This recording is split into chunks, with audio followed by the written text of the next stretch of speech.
A Grimm Warning, Chapter 11. The Lumiere des Adultos Casino. Connor and Bree made it to the train station at St. Pacros a little before 6 o'clock that morning. They hadn't slept all night, but neither showed any indication of being tired. They were living on adrenaline and determination. Connor had never run away before, but now he understood why Jack and Goldilocks preferred a life on the run. Despite the circumstances, it had been a very exciting day. Bree hadn't stopped smiling ever since they left the South Bank. I'm friends with the lion statue. I'm friends with a lion statue, she sang to herself over and over again. They gawked at a large map over the ticketing counters and tried to make sense of all the colorful lines showing which train traveled where. Doesn't look like there's anything direct to Monte Carlo, Connor said. We'll have to stop in Paris, where that thick blue line ends, and then go on the thin dotted orange line. Your knowledge of travel terminology is so impressive, Bree joked. They stood in line and zigzagged to the ticket counter with the other early morning travelers. The ticketing agent had frizzy red hair and huge bangs under her eyes. She drank coffee from an enormous mug like it was water. Next, she said. Connor and Bree applauded her. 2 tickets to Paris, please, Bree said. The agent looked at them like they had asked to borrow her car. Do you have a guardian accompanying you? Or an unaccompanied minor form signed by your parents? She asked. Bree and Connor froze. Both of them had somehow forgotten that being 14 years old might set them back on this trip. We, Bree began but had nothing to say. Nothing else came out. Connor panicked and looked around the train station for a solution. In a far corner, he saw a very elderly woman sitting in a wheelchair all by herself. Her hair was teased up into a large poof, and she had a full face of makeup on. She somberly stared at the floor as she held a purse and small suitcase on her lap. We're traveling with our grandmother, Connor said. We are? Bree asked. Connor gestured to the old woman in the corner. I mean we are, Bree continued. Stupid me. Make it 3 tickets to Paris, she said back at the ticketing agent. That's your grandmother? The agent asked. Yes, that's Granny Pearl, Connor said. She doesn't speak a lick of English, so she asked us to come buy the tickets. Connor energetically waved at the old woman. Just one more minute, Gran. Pearl, as they christened her, was rather confused as to why the 2 young strangers were waving to her in the middle of a train station, but decided to wave back with a friendly smile. She also appeared to be a little senile, which was working in their favor. The ticketing agent shrugged and checked the ticket options. The only availability we have for 3 on the next train is in a first-class compartment, she said. Great, how much? Connor asked. £200 each, the ticketing agent said. Connor gulped. Boy, that's a lot of weight, he said. Well, take it. Good thing Granny Pearl gives us lots of money. He exchanged cash for the tickets and walked quickly away from the ticketing counter and towards Pearl. Bree glanced over her shoulder and saw the ticketing agent suspiciously glaring at them over her coffee mug. She's still watching us. What do we do? Bree whispered to Connor. Grab the old lady and get on the train, I guess, he whispered back. We can't kidnap an old woman. What other option do we have? Their hearts were racing. They were about to commit the biggest crime of their lives. They leaned down to the old woman and quietly spoke to her. Hello there, would you mind doing us a favor? Connor asked. Pearl just smiled blankly at them. He had guessed correctly. She didn't know a lick of English. We're Sensi? She asked. What did she just say? Connor asked. I think she said, who are you? Bree said, she's German. You speak German? Only a little bit. My real grandma was born in Germany. Ask her if she wants to go on a trip with us, Connor said. Bree licked her lips and tried translating. Would you like, en Reese with uns? Pearl blinked a couple times, causing her head to move slightly. I think that counts as a nod. Grab her and let's go, Connor whispered. Bree grabbed the handles of Pearl's wheelchair, and they pushed her towards the security line. Pearl smiled as cheerfully as ever, clearly without the slightest clue what was going on. They handed their tickets to the man at the security check, and he carefully looked them over. Uch word en Kruft, Pearl told the man casually. Bree panicked and nervously burst into fake laughter. Oh, Granny, you're so funny, she said loudly. You've been making jokes all day. The man handed back their tickets and allowed them to move forward. What did she just tell him? Connor whispered to Bree. She said I'm being kidnapped, Bree whispered back. Oh, he said, and guiltily looked down at their captive. Pearl's big smile never left her face. She's taking it very well, then. They pushed her wheelchair all the way down to the platform and boarded the car at the front of the train. The train attendant folded her wheelchair and stowed it with her luggage. Connor and Bree helped Pearl up the steps into the train and into their private first-class compartment. It was very luxurious for a pair of teenagers, runaways, and a kidnapped old woman. It had red cushioned seats and white drapes over a large square window. They gently sat Pearl down and took the seats across from her. Connor and Bree sat very still and watched Pearl like she was a poisonous animal until the train pulled away from the station. They were convinced at any minute she might start screaming for help, but she never did. Pearl just kept on smiling and contentedly watched the land move outside the window. The train's speed gradually increased, and soon they were zooming through the English countryside on their way to Paris. Connor found a pamphlet in their compartment and looked at the map on the back of it. It was exactly like the map at the station. "So once we reach Paris, we'll switch trains and head to Monte Carlo," Connor said. Pearl looked away from the window for a second to tell them, "Urch lieb Monte Carlo?" "I guess she likes Monte Carlo," Bree translated. "Okay," Connor said cautiously, and then continued with his plan. "Then once we reach Monte Carlo, we'll try to find the Luminaire di Astolas casino, see if my chip means something to anyone here," he said. Pearl turned to them again, only to say, "Ich lebis la Luminaire di Astolos?" Apparently she was a big fan of the casino as well. "Why are we going to a casino when we should be trying to find a bank?" Bree asked. "Mother Goose said the poker chip would come in handy," he explained. "When she gave it to me, she said that if I ever was in Monte Carlo, I should take it to the roulette table in the northwest corner and bet on the black. It made no sense to me at the time, but now I think we'll find something there that will help us. I've got a good feeling about this." The train went dark as it swooped under the English Channel, and the next time they saw light, they were in the French countryside. France was only a couple hours from England, but once the train began decelerating into Paris, they felt like they had entered a completely different world. Paris made Connor and Bree feel like they were living in a painting. Every building was beautifully detailed like it had been hand-sculpted. Many were tall and narrow, with iron railings in each of their multiple windows. Soon the train arrived at the Paris station, Gare du Nord. Connor and Bree helped Pearl off the train and pushed her through the crowded station. "We need to exchange our pounds for euros," Bree told Connor. "We won't be able to buy tickets to Monte Carlo until we do." They found a currency exchange station and traded in all the pounds they had left. They proceeded to the ticketing counter to purchase tickets for the next train to Monte Carlo, and once again pretended Pearl was their grandmother to avoid any suspicion. "Would you like a first class or an economy compartment, monsieur?" the French woman at the counter asked. "Economy is fine if it's available," Connor said. "Don't go cheap on me now, Bailey," Bree said. "Fine, first class, please," Connor griped. "I'm gonna be so grounded when I get home." Within the hour, Connor, Bree, and Granny Pearl were aboard another train enjoying another first-class cabin. It was a very long and bumpy ride, and all three of them slept as much as they could. The train stopped in 5 or 6 cities along the way, and about 6 hours had passed by the time they reached the Monte Carlo station. They gathered their luggage and Granny Pearl and headed for the exit. They stepped outside the station, and Connor and Bree caught their first sight of Monte Carlo. The city was gorgeous. A cluster of colorful hotels, resorts, and residences grew down to Monce's hills and stretched along the ocean side. The salty smell of the ocean was all around them. A bay a little ways along the shoreline was home to hundreds of boats and yachts that bobbed in the bluest water Connor had ever seen. "So this is where postcards come from," he said in awe. It was almost impossible not to enjoy the refreshing breeze and the warm rays of the golden setting sun. Pearl hummed a cheerful tune as they pushed her along the paradisiacal city.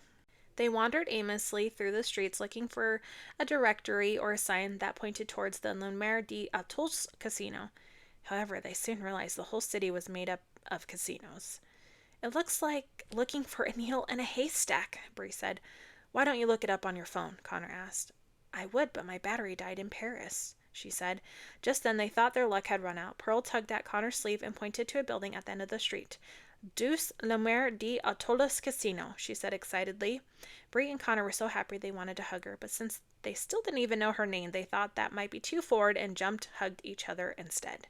"Granny Pearl, you're amazing," Connor said as they pushed her towards the casino. The Luminaire di Astolas casino was an enormous building with tall columns and topped by a vast glass dome. If it wasn't for the electric sign blinking its name, Connor would have thought it was an old town hall that had been painted a sandy yellow to match the rest of the city.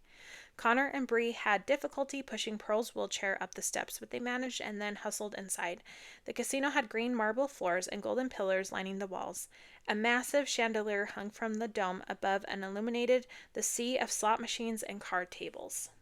There wasn't a single guest at the casino who was under the age of 80. Everywhere they looked, they saw wheelchairs, walkers, and white hair. Grandmas showed other grandmas pictures of their grandchildren before taking each other's money. Old men showing off faded tattoos they had mistakenly gotten when they were younger. It was like they had stepped into a room full of pearls. No wonder Mother Goose and Pearl liked the casino so much, Connor said. I feel like we found their natural habitat. They propped Pearl up in front of a slot machine and gave her a handful of coins to keep her busy. Just as Mother Goose had described, there was a roulette table in the northwest corner. It was the only table in the casino that was completely empty. Connor and Bree walked through the crowd of senior citizens, receiving the strangest looks from them as they did. They stood out like sore thumbs. They got to the roulette table, and Connor reached into his pocket for the poker chip. The roulette dealer wore a white button-down shirt with a black vest and bow tie. He put his hand up to stop them before they said a word. Sincerest apologies, Monsieur and Monsieur, but this table is reserved for special chips only, the dealer said, and I do not believe either of you are old enough to be in this casino anyway. Connor showed him the blue poker chip. The dealer's eyes lit up. We didn't come here to gamble, Connor said, but I would like to bet this on the black.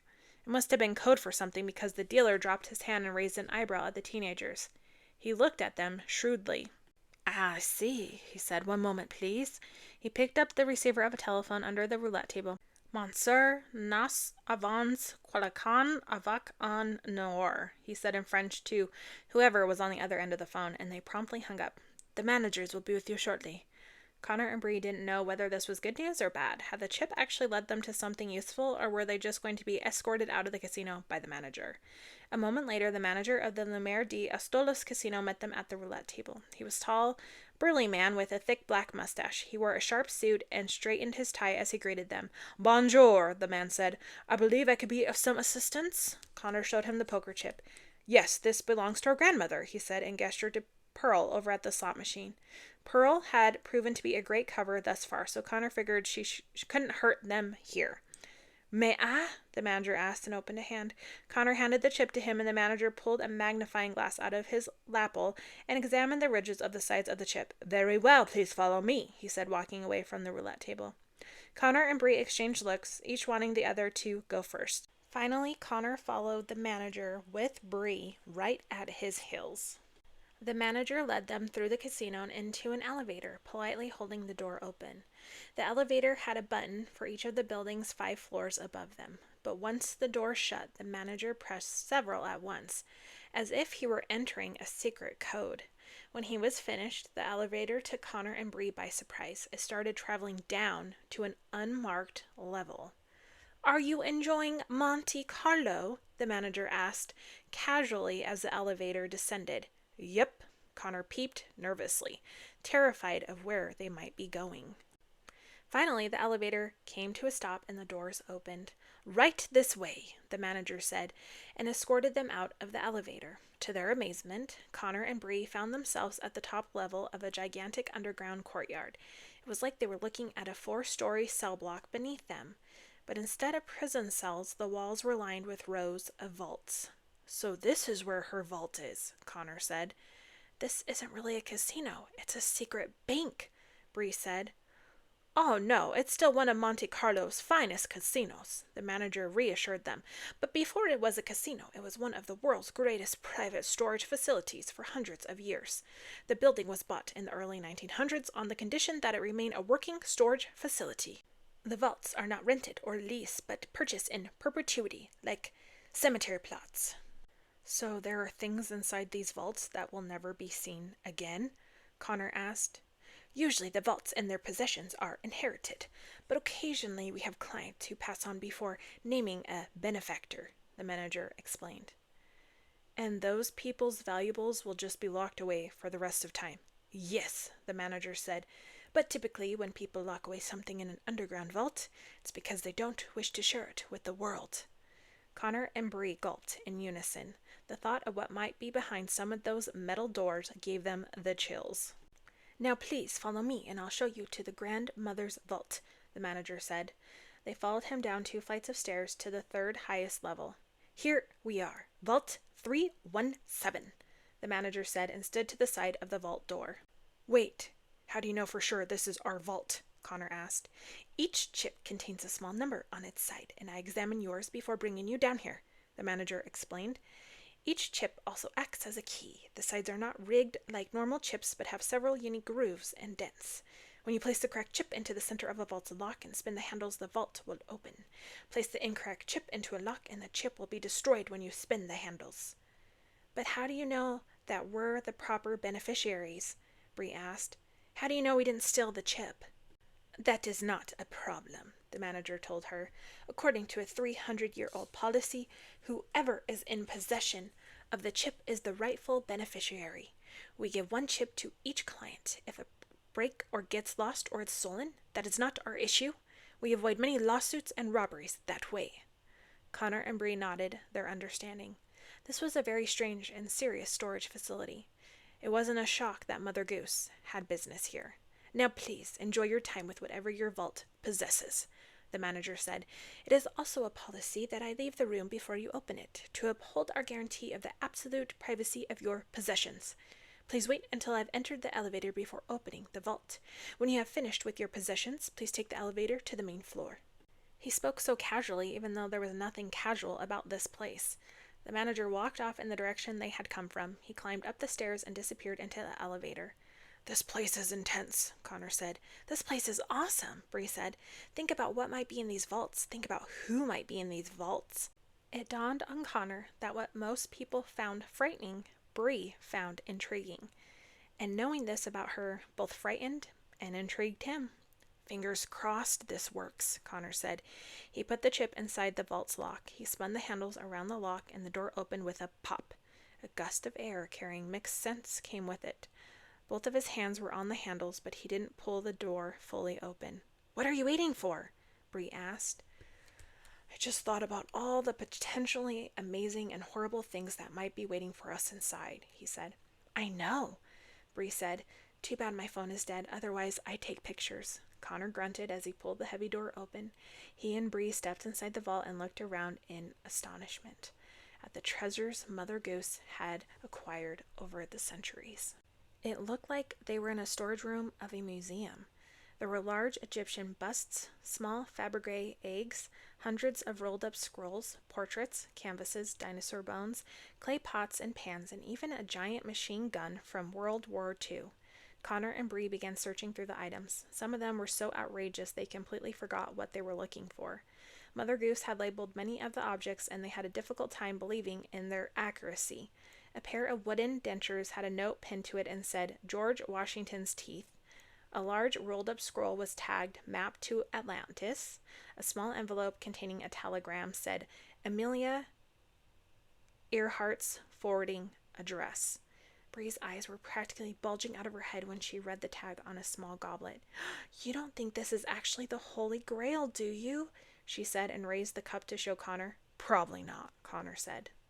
Bree sighed with relief and tossed the cup aside. She unrolled a portrait and laughed. Then this painting is labeled the original Mona Lisa, with a note from Leonardo da Vinci. Probably isn't real either, she said, showing it to him. That one might be legit, Connor said, remembering Mother Goose's Da Vinci stories. Bree suddenly looked like she was holding an explosive in her hands and gently put it back where she found it. Connor was getting distracted by all the things he was finding. He had to keep reminding himself what they were here for. I wish Mother Goose wasn't such a hoarder. It'd be so much easier to find the panpipe if she had learned to recycle, Connor said. He pushed a stack of ancient maps out of the way and then leaped into excitement when he found a small wooden panpipe hiding underneath them. Bree, get over here and look at this, Connor yelled. I found it. You're amazing, Bree said and hugged him tightly. Does it say what notes need to be played to access the portal? Connor inspected the panpipe and found a series of letters carved into the largest cylinder. It says G-E-F-C, C-E-G-F, he said. I'm assuming those are musical notes, or maybe it's how you spell a sneeze. This is terrific. Now all we have to do is get to Neashkoshian Castle and find the portal, Bree said. She was so excited she kissed his cheek and then hurried out of the vault. Connor turned bright red and almost passed out. She made him feel like he was the most special thing in the room of treasures. Bree poked her head back into the vault. Aren't you coming? Yeah, sorry, be right there, Connor said, collecting the panpipe and his senses, and followed her out. They shut and carefully locked the vault behind them. Connor tucked the chip safely into his pocket. They rode the elevator up the casino and thanked the manager for his assistance. As they raced down the front steps, they plotted what their next move would be, although it was jarring to see the sun had already set while they were inside.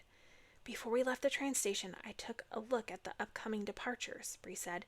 If we can make it back in time, there's a 9 o'clock overnight train to Prague that stops in Munich on the way. Perfect, Connor said. There's only one thing we're missing. What's that? She asked. Pearl, he said. They turned around and dashed back into the casino. Pearl was still by the slot machine where they had left her. However, she was clutching 3 buckets full of coins she had won while they were downstairs. Nicely done, Pearl, Bree said. Pearl, would you like to go on one last train ride with us? Connor asked. The old woman didn't seem to understand him, but she nodded sweetly. Pearl was in for the ride as much as they were. They brought her down the front steps of the casino and journeyed to the train station as fast as possible. They made it just in time and were the last ones to buy tickets and board the train. Their compartment wasn't as nice as the other 2 had been, but they didn't mind. As long as they were on their way to Germany, everything was right in the world. The compartment door abruptly slid open to reveal an aggressive-looking train attendant. His eyes narrowed when he discovered Connor and Bree behind the door. Passports, please, the attendant demanded. Why do you need to see our passports? Connor asked. The attendant squinted his eyes at Connor's reluctance. We've just gotten word of 2 runaway American teenage tourists, he said. It's protocol to check the identification of every passenger on board the train who matches that description. Connor and Bree tensed up. They had come so close to getting to the portal, but there was no way out of this now. Connor wondered if the train was moving too fast to jump out of it. But these are my grandchildren, Pearl said in perfect English. Connor and Bree turned their heads so quickly they almost gave themselves whiplash. Had she been coherent the entire time? I understand that, madame, but we still need to check the passports, the attendant insisted. Fine, Pearl said. Let me get my purse and I'll find them for you. She slowly went through her bag, 1 pen, 1 piece of hard candy, and 1 coin at a time. She pulled out wads of tissue and folded up notes and stamped letters she had forgotten to mail. The attendant grew impatient, waiting for her to retrieve the passports. Where did I put those passports? Pearl said. We were just in Monte, Carlo, and I put them in my pocket. Then when we got back on the train, I put them in my suitcase. Yes, they're in my suitcase. If you wouldn't mind me kindly waiting another moment, I'll have a look for them in my suitcase. That's quite all right, madame, the attendant said. He had run out of patience for the day. I trust you. Please forgive this disturbance. He slid the door shut, and they heard his footsteps travel down the train. Pearl put her belongings back into her purse and then looked up at Connor and Bree. Both were staring at her with wide eyes and open mouths as if she were on fire. So where are we off to next? Pearl asked them sweetly. Have you been aware of what we've been doing this entire time? Connor asked, completely mortified. I'm old, but I'm not ancient. I can speak English too, you know, she said. And you let us take you around the continent willingly? Bree asked, just as horrified. Yes, Pearl said. You seem like nice kids at the train station in London. I wasn't sure what was going on at first, but I knew it would be good fun once we got on the train. Connor and Bree looked at each other. Both wore the same bewildered expression. I ran away on my own adventure when I was at your age, Pearl said. I fell in love with a circus clown named Fabrizio and followed him around the globe. Did you get caught? Bree asked. No, and after 6 months of following him, I finally had the courage to tell Fabrizio how I felt, Pearl said. What happened? Connor asked. Was he creeped out because you were stalking him? Did he break your heart? No. We were married for 64 years until he died, Pearl said. Back then, actions spoke louder than words. We just did what our hearts told us to. These days, people act like love is an island. They all want to swim to it, but no one wants to get wet. What were you doing in the train station in London? Bree asked. I had been visiting my son, she said. He dropped me off, but I wasn't ready to go home yet. I think I'm ready now, though. Disappearing for 2 days is the perfect amount of time to get your children to value you a bit more. I've enjoyed our little adventure together, but I'm very tired, and I should probably get off at the next stop and take a train home. Connor and Bree shook their heads and laughed. What's your real name, anyway? Connor asked. It's Elsa, she said with a big smile, but I insist you call me Granny Pearl. Connor and Bree liked the idea of having a new grandma. Well, our names are, Pearl interrupted. If you don't tell me your names, I'll never have to tell anyone where I saw you. Connor and Bree thought the woman sitting across from them was almost too good to be true. You're so much cooler than my real German grandma, Bree said. Now, it's none of my business why you're away from your parents, but promise me you'll stay safe while you're having this adventure of yours, Pearl told them. It's all fun and games until someone gets hurt. They nodded, knowing it was a promise neither of them could keep.